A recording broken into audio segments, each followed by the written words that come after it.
আমি আজ উচ্ছে পকোড়া করে দেখাচ্ছি। আমি একটা ফ্রাই কড়াই বসিয়ে দিয়েছি, ওভেনের মধ্যে তেল দিয়ে দিলাম।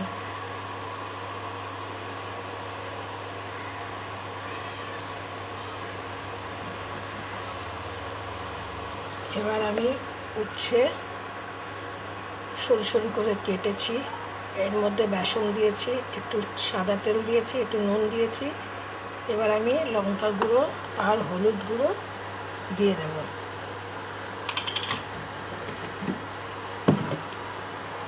আমি লঙ্কা গুঁড়ো আর হলুদ গুঁড়ো দিয়ে দিলাম।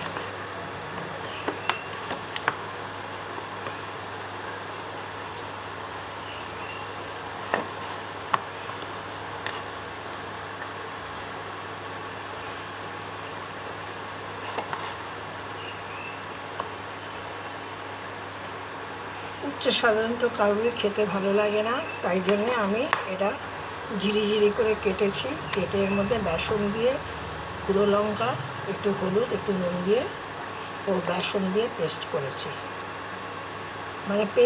মানে এটাকে মেখেছি। তেলটা আমার হয়ে গেছে। এবার আমি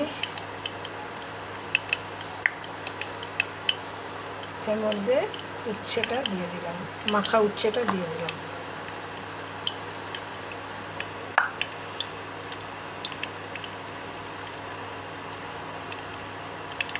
এটা আপনারা ডাল দিয়েও এমনিও ভাতের সঙ্গে খেতে পারেন, ডাল দিয়েও খেতে পারেন।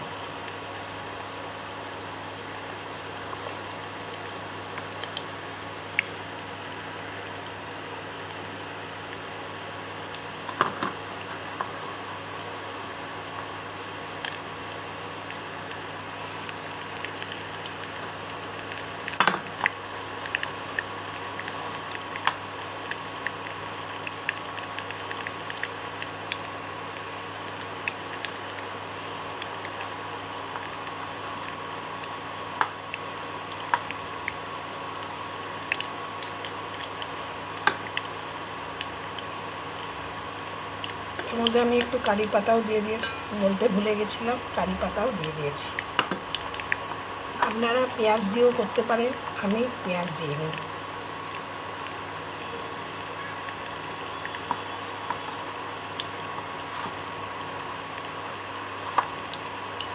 এটা গরম ভাতে খেতে ভালো লাগে।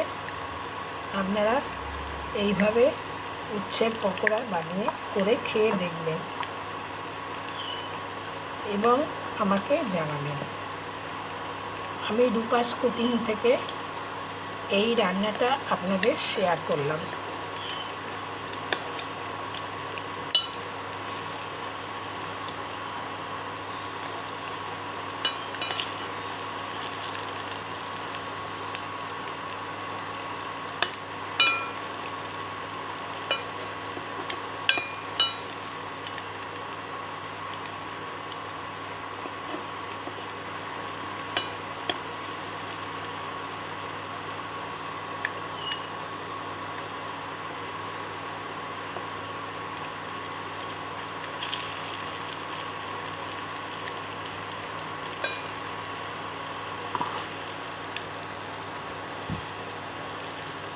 একটু লাল লাল হয়ে গেলেই এই পকোড়াটা হয়ে যাবে।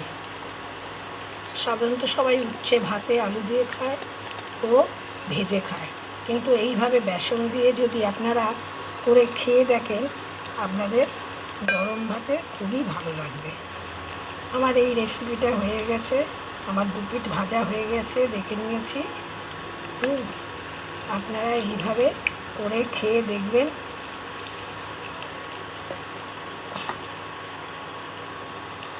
এই উচ্ছের পকোড়াটা আপনাদের কেমন লাগলো আপনারা লাইক, শেয়ার ও কমেন্টস করে আমাকে জানাবেন। ধন্যবাদ।